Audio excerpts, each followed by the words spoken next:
BlomCast. Turning Points in History. Wendepunkte in der Geschichte. Welcome to the BlomCast, the podcast that looks at turning points in history. We are back after a little summer break. Last week we had a conversation I had the chance to have with Philippe Sands about international law and about impunity in international law. It was a fascinating conversation. Do hop back to it if you're interested. And today we're going to get into a food fight. We are going to get into a food fight with none other than Stuart Gillespie, author of the book of the same title and one of the most distinguished researchers on, well, the world food industry, the world food situation. Stuart, welcome to the BlomCast. Thank you, Philip. Great to be here. Stuart, we're usually talking about turning points in history. Now, our food regime, and you do call it a regime, doesn't have a turning point as such, but on the other hand, it did happen all very quickly. What were if you could pick three moments when you really said, here's something changed in the way people ate, in the way our societies had a relationship to food with agriculture, etc., which moments would they be? Yeah, great question. And thanks again, Philip. So the book, over that, there you can see it, it's here. Food Fight, and the subtitle is From Plunder and Profit to People and Planet. And it's kind of it looks at, I'll get to your question, it looks at the historical evolution of the food system and its increasing, I think, dysfunctionality with regard to people and planet. And it's also through my eyes. I've been engaged in this working with different organizations around the world for the last 40 years. So I kind of took almost a hybrid memoir in parts. And that's sort of deliberate. I don't know if it works. But yeah, to get to your question, there's part of the book, as you mentioned, which focuses in a very sort of relatively rapid, brief history of the food system. And there are three sections, and they all begin with CO. The first is colonial, the second is Cold War, and the third is where we are now, corporate. So if there was to be a sort of kind of a real hinge, if you like, in history or a turning point, I would think it really sort of came around due to a convergence of factors at the end or just before the end of the Second World War, actually. In 1943, there was a big international conference on food at Hot Springs in Virginia. Various declarations were made. It was amazing they managed to get the number of countries they did around the table at that time in the middle of wartime. But there was a commitments and pledges and promises made to stabilize food production and food consumption across. Now take us back to that moment in history when you say there was a commitment made. We're talking, we're towards the end of the Second World War. Of course, people don't yet know that they're towards the end of it. We're in the middle of wartime, and global supply chains are disrupted.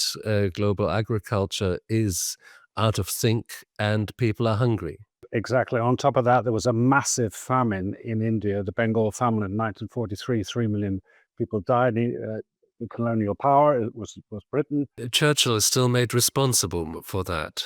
Right. And then the war was beginning, and as the war ended, well, actually, let me just go prior to that. Before that, during the Great Depression, following the Great Depression, Franklin Roosevelt set up a system of agricultural subsidies to stabilize production of wheat and soy, to reduce hunger, to ensure farmers didn't go to the war. That, along with the emergence, again, around the Second World War, beyond that, of a whole package of what were called green revolution technologies in agriculture.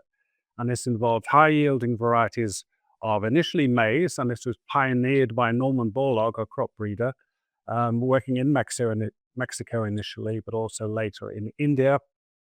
High-yielding varieties of wheat and maize that were capable of literally doubling yields, so long as there was fertilizer being channeled into, to maximize yields, but as well as a whole array of chemical fertilizers, pesticides, herbicides. So this was a whole package. It was the double yields between 1950 and 1980. But let's just understand what's happening here. Because, I mean, you say you've got crops that have double the yield. Rice is then also one of those crops that becomes transformational when new varieties of rice come on the market. But as you also say, this only works if the farmers tie themselves into a system of corporate products that they need to make this miracle happen. Exactly. And they were not aware of the raft of environmental harms that, were downstream from that historically, or into in the future, but also the way in which this was a form of betting on the strong. So richer farmers were capable of accessing and affording the technologies that came with this. This led into a series of into agriculture becoming mechanized over time. Inequalities started to widen. Production went up, but inequalities widened. And as Amartya Sen has famously said, you can't, famines aren't caused by the lack of food, they're caused by the lack of availability to access food or afford food. So that was a challenge. Hunger, because the poorest couldn't buy into these technologies and these advances, were still hungry. Farmers made a lot of money. They bought up other land inequalities started to increase. But as this was coming online in the 50s and 60s, production suddenly went up quite dramatically. This was also a time during the Cold War when America were especially getting very concerned, and Europe concerned about the Soviet Union. And there was a channel and an option for funneling the overproduced staple crops to certain states as allies to buffer the West from the spread of communism. So that's why you found Korean housewives being taught how to make sandwiches out of American wheat. Japan, Korea, let's have a look at the countries involved. Japan, Korea, various other, Egypt, Pakistan, countries which were buffer states. So this system was overproducing. It was overproducing calories. And this is the important part of it. It was all around calories. So we ended up by the 70s, with a calorie glut. Meanwhile, subsidies were continuing, and there was a series, and still is, of every 5 years or so, US farm bills that granted American farmers subsidies to produce. Again, you say subsidies were continuing. What kind of stuff was being subsidized and is being subsidized? Maize or corn, wheat, soy, and these are, again, they focus on calories. It's not about nutrient diversity. It's not about nutrition. And as things started to morph and big agribusinesses came in the 50s and 60s, again, led, if you like, by the states, we found a system that was becoming increasingly financialized, and that food was less and less seen as a basic need and a human right, but more as a commodity ripe for speculation and profiteering and maximizing profit. And that was the goal and purpose of the system that evolved. And as it became captured, I argue that we have seen a progressive, especially the last 50 years of neoliberalism from, let's say, mid 70s, late 70s with Thatcher and Reagan. We have seen a progressive corporate capture of all stages of the food system, wherein certain companies, very large international, transnational corporations, have got a hold on certain parts of that stages in that system, from production to consumption. I was just wondering, let me push back on that a little bit. You say the private capture of agriculture, the corporate capture of agriculture. I think back to the enclosure of the commons in the 16th, 17th centuries, where land that was commonly held by villages or communities was now privatized, usually for rearing sheep or other more profitable products. So what has really changed? I mean, there's been grain speculation on grain futures in the 17th and 18th centuries, We've got the private hand on agriculture, even then with the enclosure of the commons. What has really changed? Scale, in the sense that it's now global. The ability to use technologies to maximize desire, if you like, or the demand for different products, and the ability to. I mean, if you think about it, we can only eat so much, and we're only supposed to consume so much. So there's a challenge for any food industry that wants to keep growing forever. How does it do that? And it does that for various ways. One is to let markets spread across the world. Another is to constantly diversify different product lines, which is why, Pringles, the crisps, there are 172 varieties of Pringles now. I mean, it's just a way of spraying different flavors or colors onto products to maximize demand and maximize, and to also, and we'll get to that, I guess, there's the technologies and the food science knowledge to drive a form of addiction to certain products, which is certainly not healthy. And these are largely ultra-processed products. I often use that term rather than foods because they used to be foods. They're no longer. They're industrial formulations. So what has happened is these large companies have the ability now to, through the industrial processes, to generate a whole array, a myriad array of products and sell them and market them aggressively. I mean, the size of the budgets for marketing, and the ability through communication channels, including now social media, including everything else, which wasn't there a long time, is unprecedented, obviously. And it has been extremely successful in as much as the share of the diets of many countries now that is comprising ultra-processed products is 60 to 7, or certainly above 50% in many countries. In the States, it's about 70%. Britain is second to the States. It's about 60% of our normal, if you like, British diet comprises ultra-processed products. Not all of them are harmful, but many of them are. I mean, that leads me to a question. You mentioned social media there, and social media have been designed as the result of very well-documented psychological tests to exploit basically evolutionary weaknesses in our psychology. We need attention. We need to be seen. We need to be liked. We need rewards. We want that dopamine hit. And these things are engineered to satisfy that. In a way, ultra-processed foods do the same thing. Our ancestors ran around the prairies constantly looking for sugar, fat, and salt.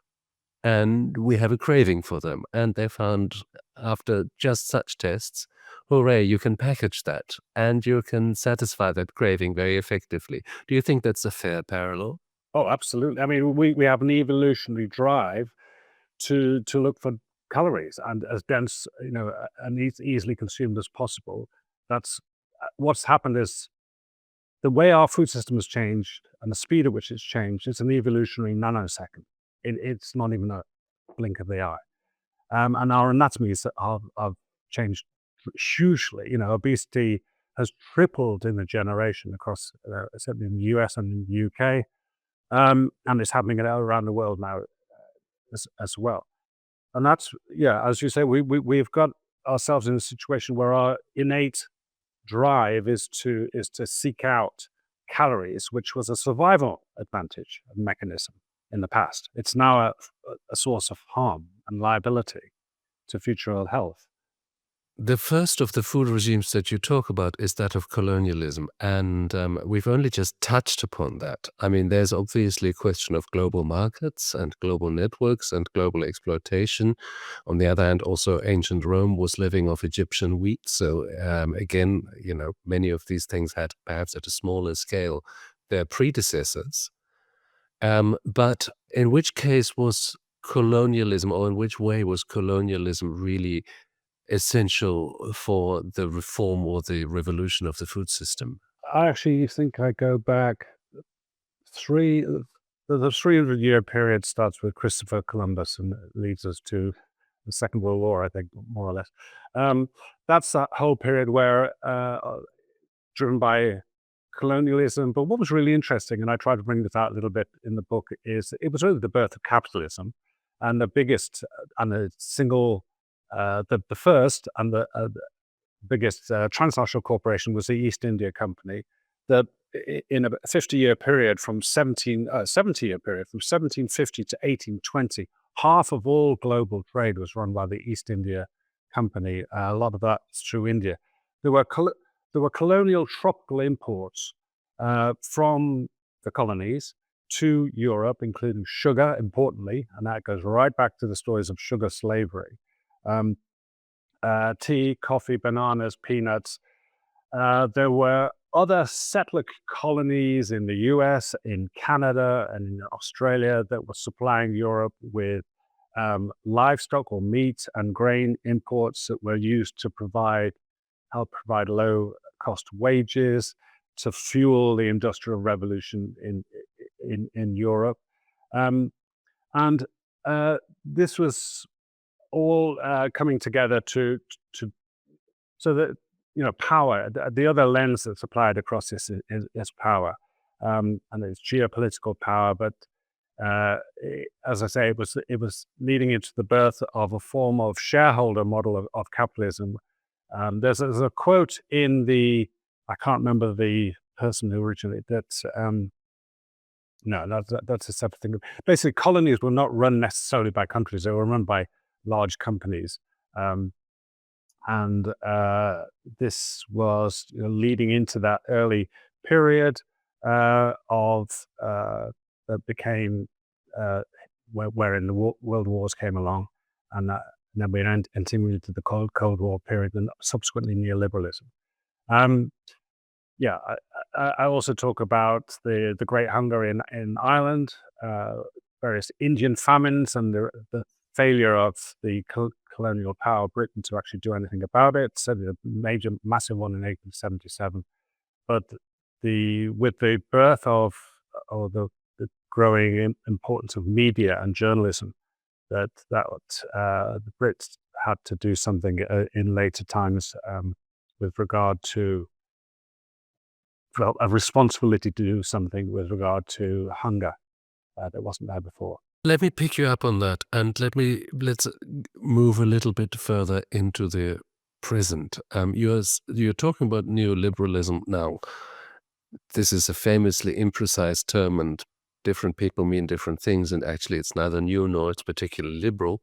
But we also all sort of know what we mean, a certain economic globalized order with a heavy accent on free markets, on the rule of finance, and then the role of private corporations.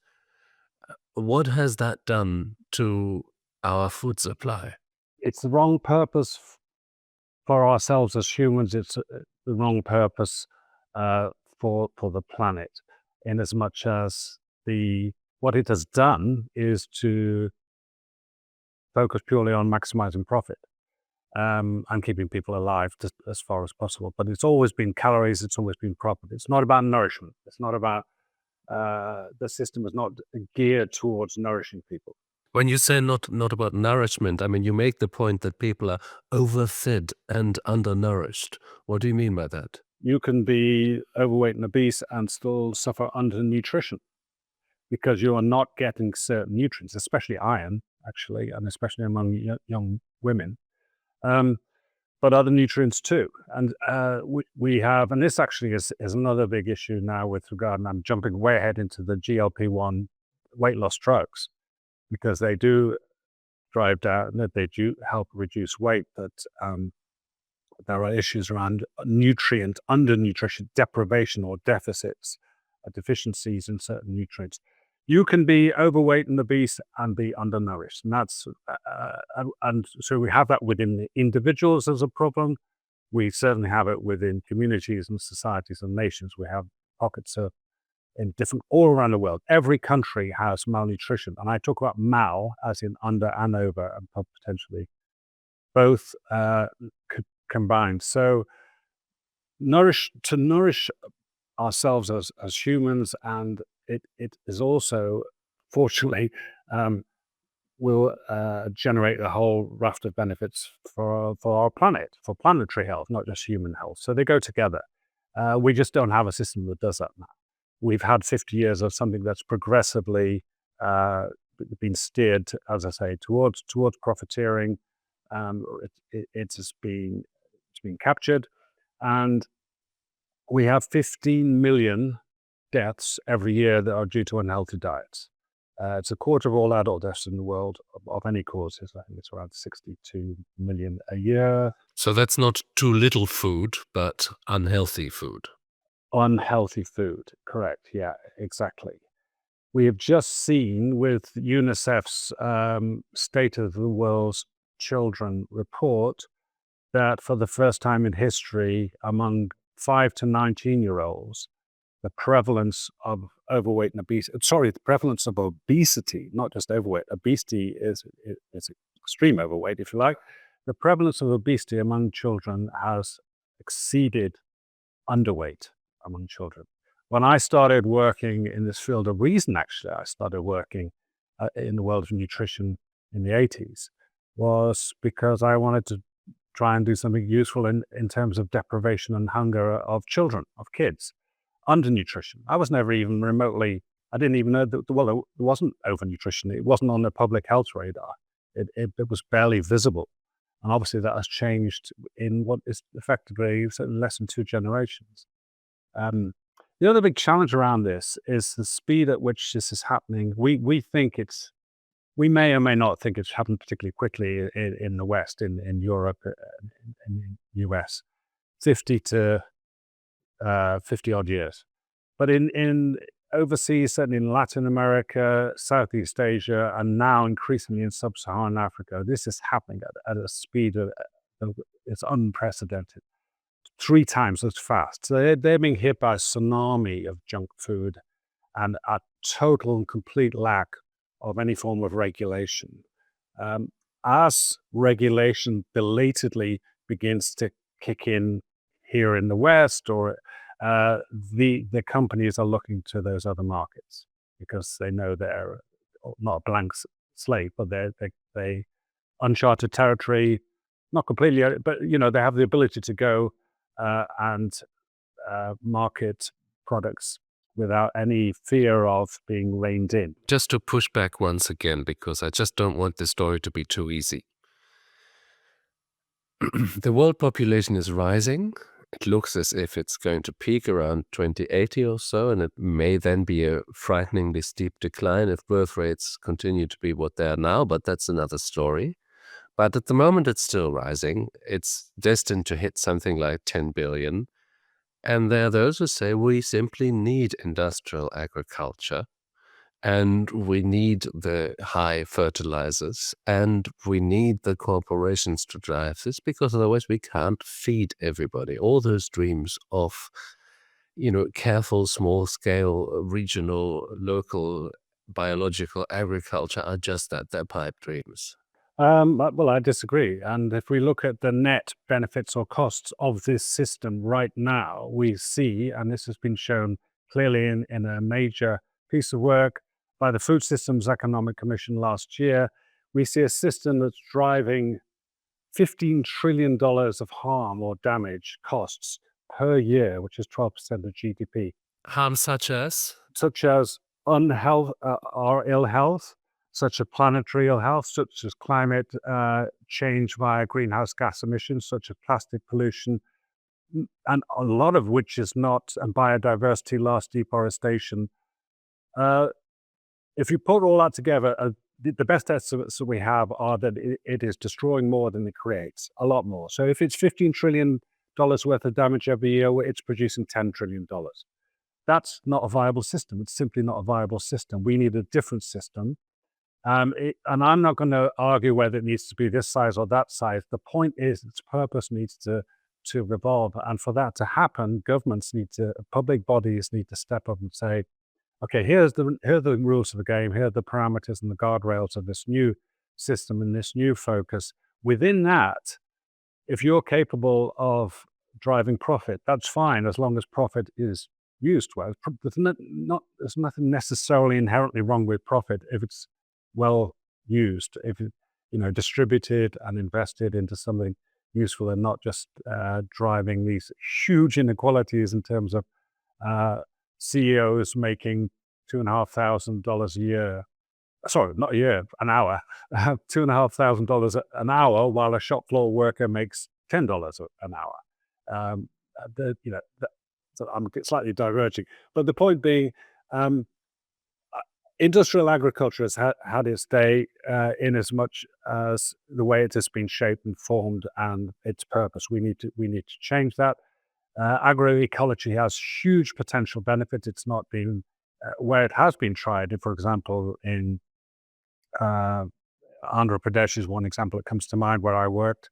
In India, it's been seen to be productive. It just hasn't had a chance. I just can't see how you can argue for damaging a harmful system to continue because it just happens to have been there in the past and managed to produce a pile of food, which has been an overproduction that has led to it being turned into things that make a lot of money but are unhealthy for us and make us sick. Is there still global overproduction of food? Yes. Yeah. To which extent? To the tune of what? What are we talking about? We're not lacking in the ability to produce food. We're lacking in the ability to drive a healthy population through using a food system and health system. It's been over the ability to produce enough food for the planet has been around for decades now. We need a different focus on the types of foods and a balance, and a balance not only with regard to downstream quality of diet, but also upstream power among food producers and food actors, if you like, at all points in the system. We had it so badly skewed and tilted that, like anything else, it ends up becoming harmful for a lot of people who depend on it. And the other part of this, of course, is we all depend on food.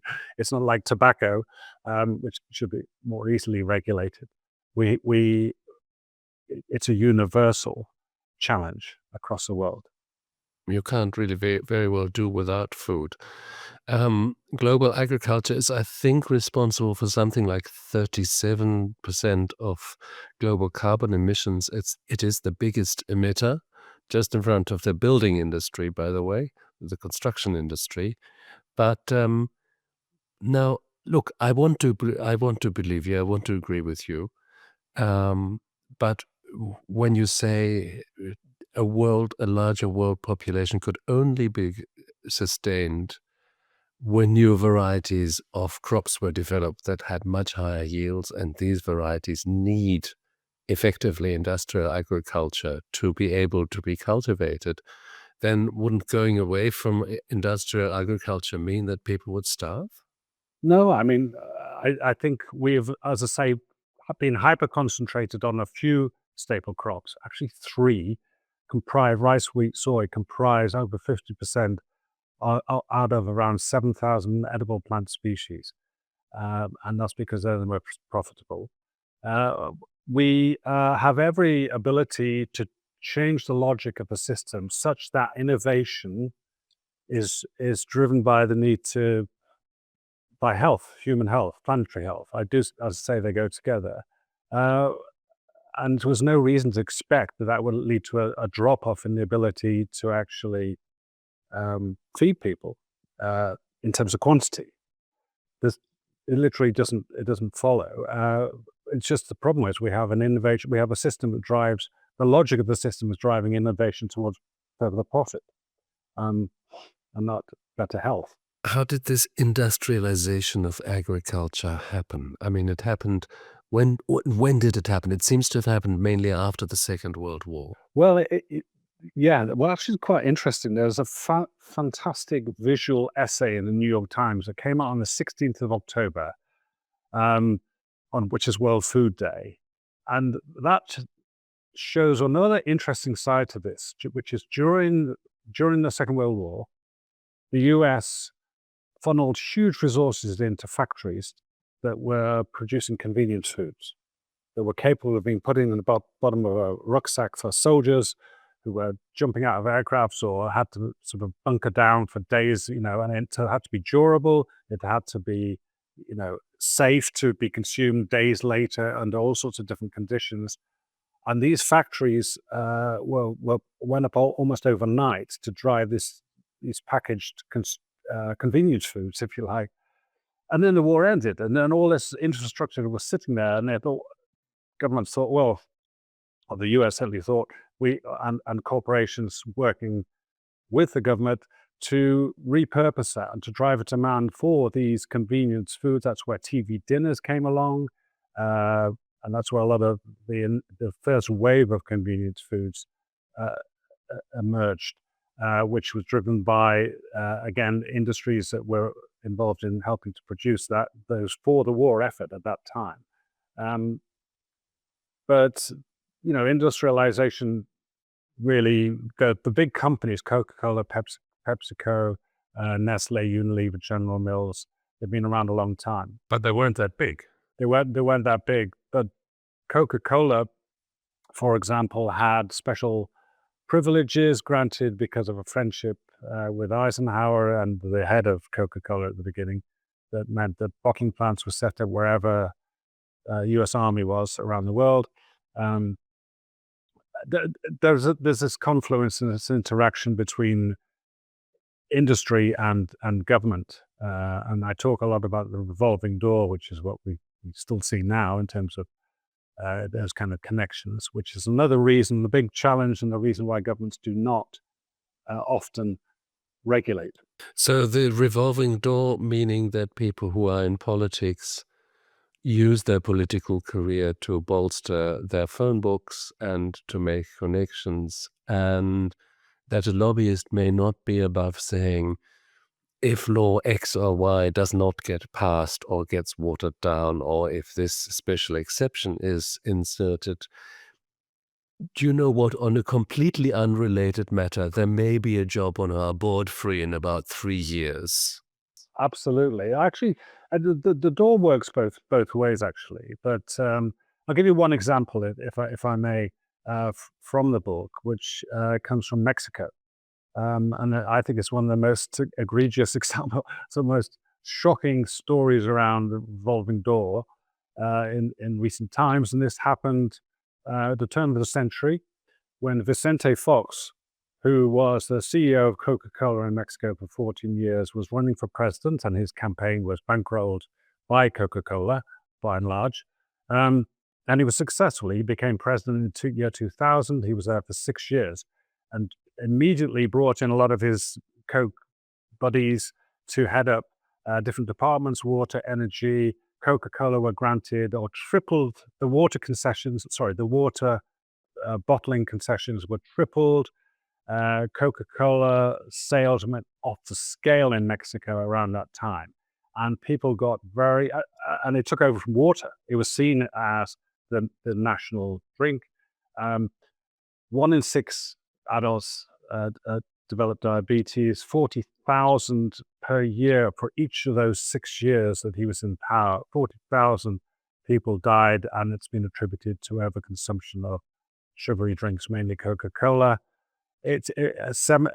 Thousands of limbs had to be amputated due to diabetes, and that was a case of direct link between the power of a corporation, effectively almost taking over government during that time. But what was really interesting later, in terms of what has happened and what is happening, Mexico is a success story in terms of the fight back.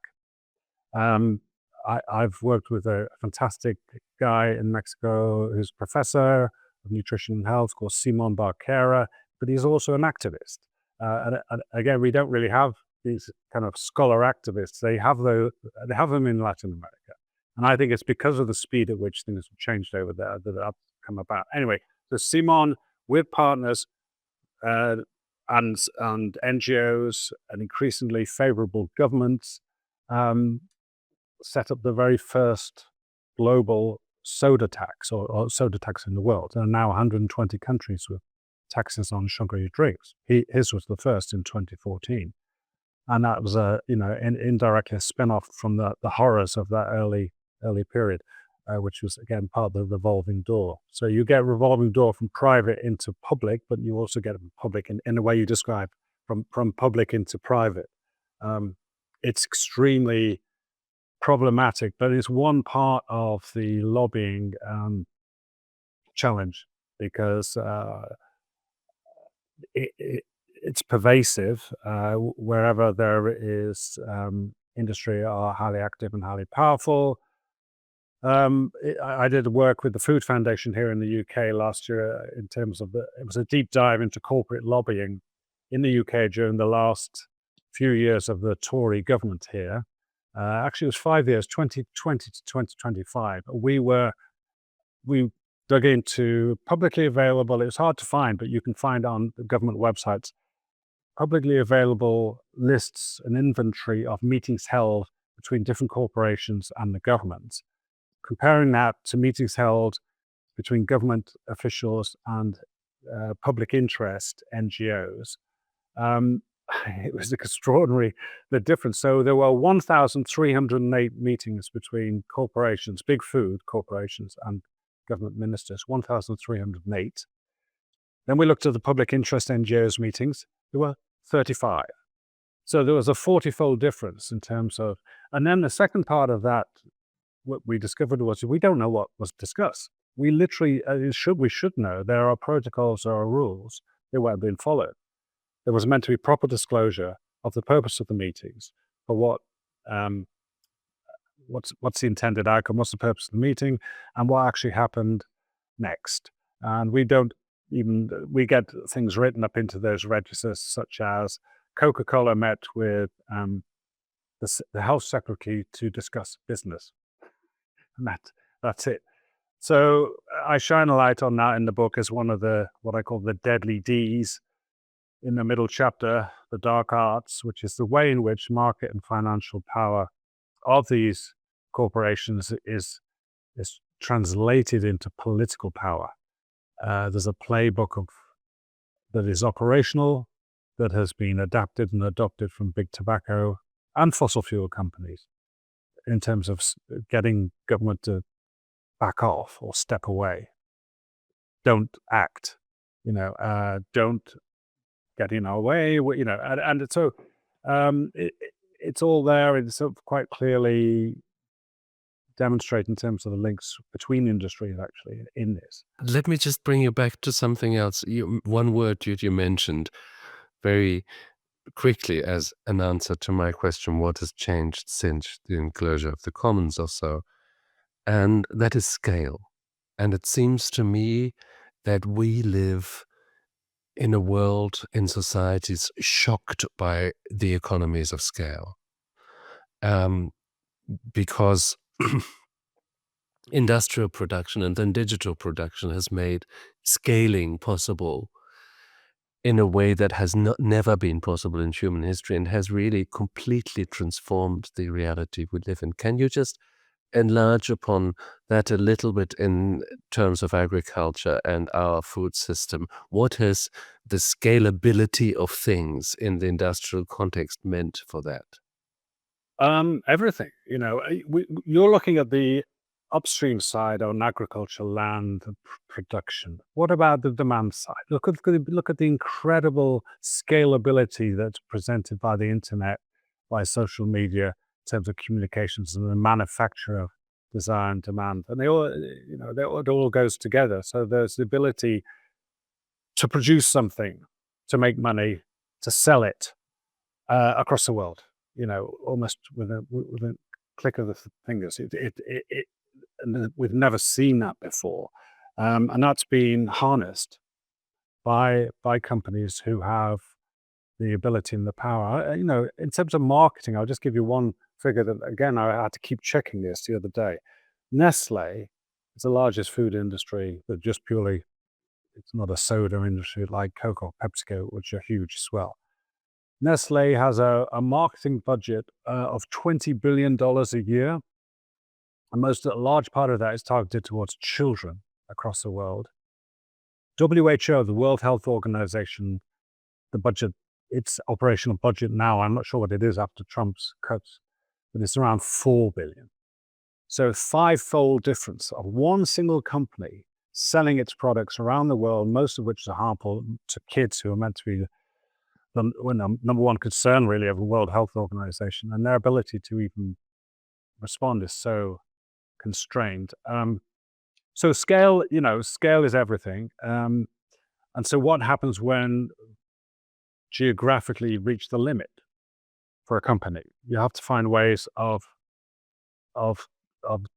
intensifying within those confines, and that's about a lot of that is around marketing of products which are slightly different, but not really very different.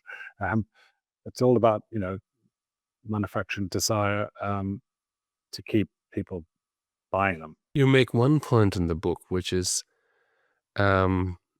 relates to an area of science that is still really coming into existence, but that appears to be very important, especially in relation to food, and that's epigenetics. That is the idea that our lived experience can change us on a molecular cell level, and that these changes can be inherited by another generation in terms of different cell function, in terms of different hormones coursing through our bodies. What is the role of food in that? Professor David Barker, who originated the fetal origins of disease hypothesis from Southampton University. I was working with him in the late 90s in UNICEF, and he speculated that Asian immigrants into the UK were more likely to become overweight and obese because of an epigenetic mechanism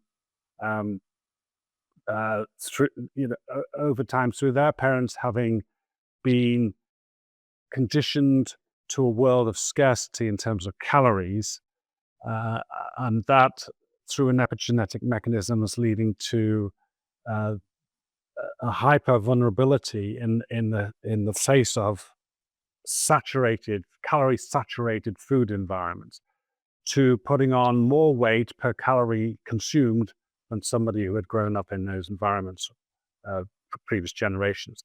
And that was shown to be true over time. And he looked into it from birth records in the UK. He looked into it with regard to work in India with partners in India. And there's a whole new school or body of work around the developmental origins of disease that really is shining light on epigenetics and the way in which you or I have lived in our conditions, and that has had some form of effect and consequence on our children's manifestation of the genes they hold, that can have consequences for our nutritional status and our health status. And it's the intergenerational aspect which is so key. But that is key, but that is also kind of shocking that there is an intergenerational aspect to this. It is. And to be honest, I haven't dug into the latest, research around it, but it certainly holds water, and you can see the vulnerability of certainly Asian population. I spent a lot of time working in India. Even just how many years ago? 20 years ago, I was trying to start a project with colleagues in India that not only focuses on undernutrition, but also on overweight and obesity. And they were saying, no, we don't have obesity, we don't have overweight in India. That was 2005, I think. How has that changed? Speed is, I don't know what the latest data on obesity in India were. Certainly in numbers, it's extremely significant, a major public health challenge. That shows you how fast. That's that propensity for a liability, if you like, in terms of putting on weight when a food environment changes dramatically, which is what's happening in India. Changes also too. I mean, the food environment changes, and the bodies that absorb that food haven't had time to change. Correct. So evolution works on a different time scale compared to industrial saturation of food environments around the world. But this shocking change is something that I often pursue over this podcast, because you see this shocking effect of scale in so many ways in our civilization, in our moment of history, that people often find it difficult to assimilate the scale of the changes because it seems not plausible that so much could change so quickly and so profoundly. But the industrial logic means that it can change. Now, Stuart, before I let you continue your research or write your next book, what I'm really interested in, you've described a very dysfunctional status quo, a status quo that destroys more than it creates, that destroys existential resources, that keeps people hungry although there's overproduction, that makes the people sick that are getting fed. What could be done, and not in an ideal world, where everybody is of goodwill and well-intentioned and willing to cooperate, and people renounce profit, and, in the ideal world that might be there. But in this world, with these political realities, what could be done? Great question. And as you see from the book, it does it can make people angry. It can make people depressed or angry. But I try to say, you've just got to keep going, then you'll get to the positive, the energy and the potential that we have ourselves, through our governments, through all sides of society, to actually change things for the better. And it's happening. The other part of this, in the book, I have these boxes of what I call food fighters. They're often individuals, or they may be organizations that are driving change in wherever they are and whatever part of the system they're working in. So it's not an easy question to answer, but I'm actually quite hopeful in a kind of hope being something more proactive than just optimism. I see enough examples of countries changing, even in terms of country governments, especially in Latin America. And I do think that is because of the speed of change that happened in a negative way earlier on in those countries. So a positive bounce back, in a way. Bounce back, yeah. I see it happening, albeit too slowly in the UK, where I am now. There is a discourse, and I often wonder, is it just because I happen to be in the discourse that I'm more, is it a biased perception on my part? But other people who are not in the food world say, no, everyone's banging on about ultra-processed foods. And therefore, there's a conversation that's happening. And even I see hope in terms of government ministers realizing that the public, again, I'm talking a little bit more about the UK at the moment, are fed up. They're fed up with the failure of governments to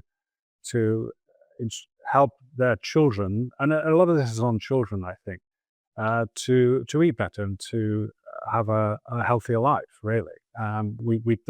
We've looked at it with regard to cigarettes, we've looked at it with regard to alcohol, air pollution, cars, asbestos in walls. There are a whole raft of policy decisions made by governments to protect public health, and especially children. But it's not being done nearly as fast enough with regard to a killer that's bigger than most of those. All of those, actually, all individual unhealthy diets. So I do believe you talked about turning points at the beginning. I think we're actually potentially in a kind of turning point or tipping point with regard to public views around food and health. I think we've got some good examples emerging across the world. And the major change will have to come, I think, from governments setting the guardrails and the parameters. Industry can follow. They have amazing potential to adapt and to innovate within the new set of rules. We just haven't seen that because they haven't had to change. Media have a big role to play. We tend to get lots of stories around recipes and lots of glossy pictures in Sunday newspapers. There's fascinating stories, deep dive investigative stories around food, what goes into it, where it comes from, the way food industry operates, but also the solutions, what's happening in farmers markets, what's happening in community organizations. But doesn't it have to go much, much deeper? Because you talk about recipes in glossy magazines, but it seems that in food banks, which are unfortunately very prevalent in Britain, which is a rich country, but where you have people in full employment who still can't afford to eat. In food banks, people very often find, and you will know that better than I do, that people do not want to get fresh vegetables and things like that because they don't know what to do with them. They no longer know how to cook. And that goes back to how people grow up, how families work, how work interferes with family life or creates new forms of family life, how media consumption individualizes people, and that people are no longer inducted in this process of food preparation and the social aspects that go with that have been profound throughout human history. But all of a sudden you find if you give people a basket full of fresh vegetables, they look at you and say, well, and now? Yeah, that's a really good point. So convenience, food culture, we haven't really talked about that, is such a key part.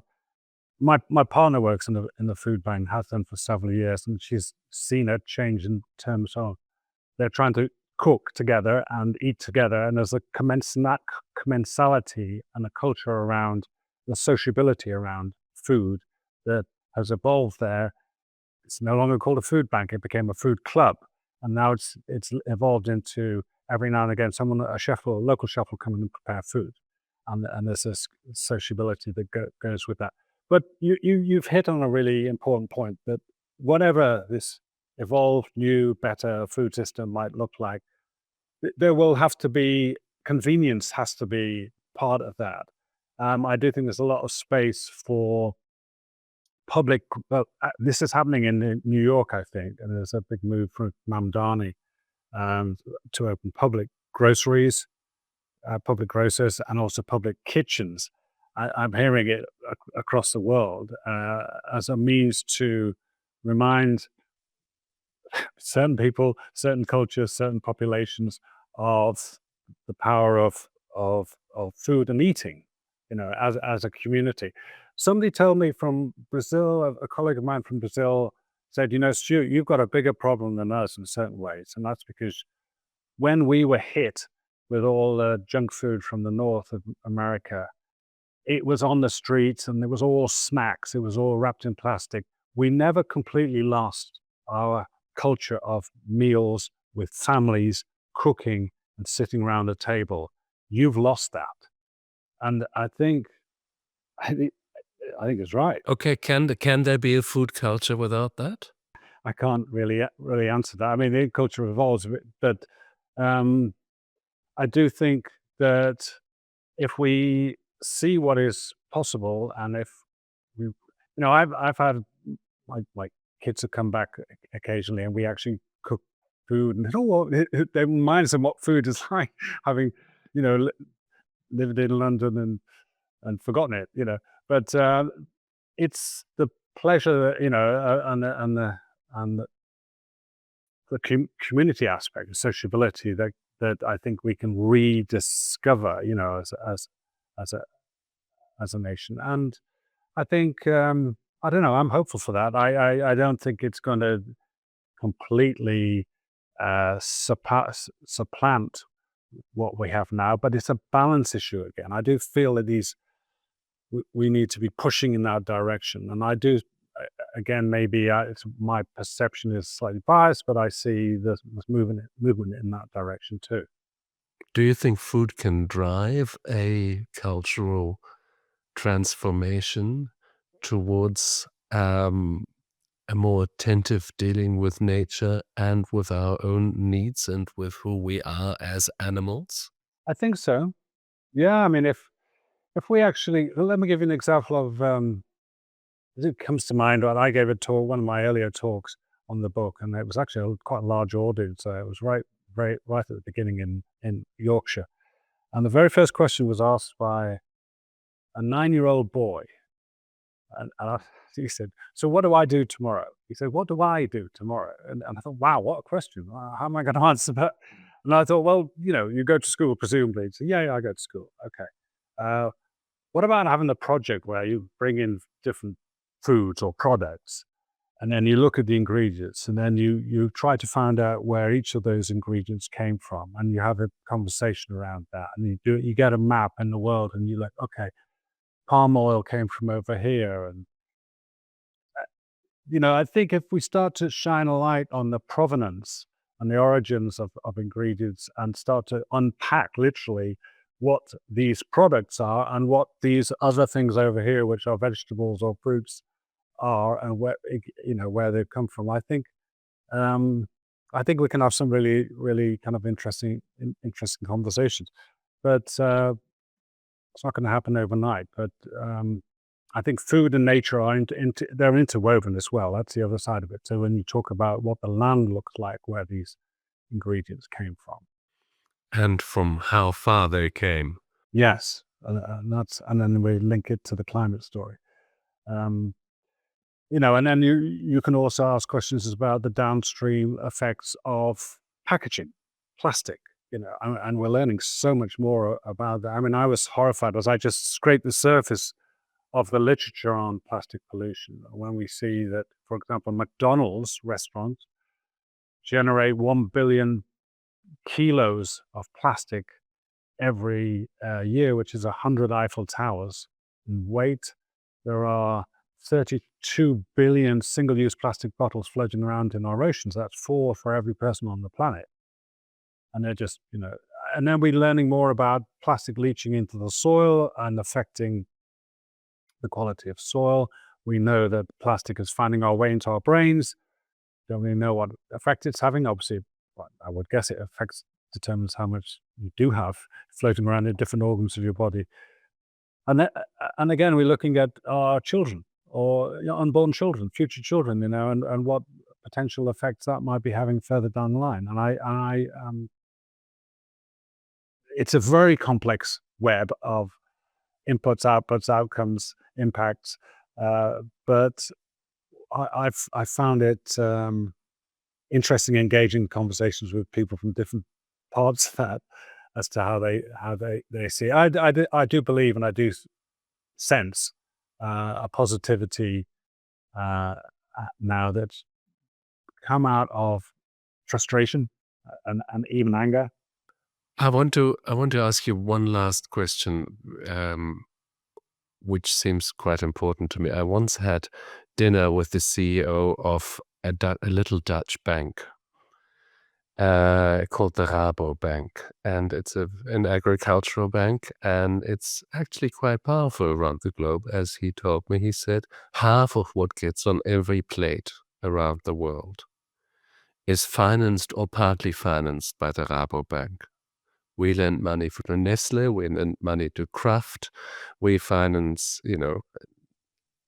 most of Dutch agriculture, and of course the Netherlands are the second largest exporter of agricultural products after the United States, which is astonishing if you look at the surface area.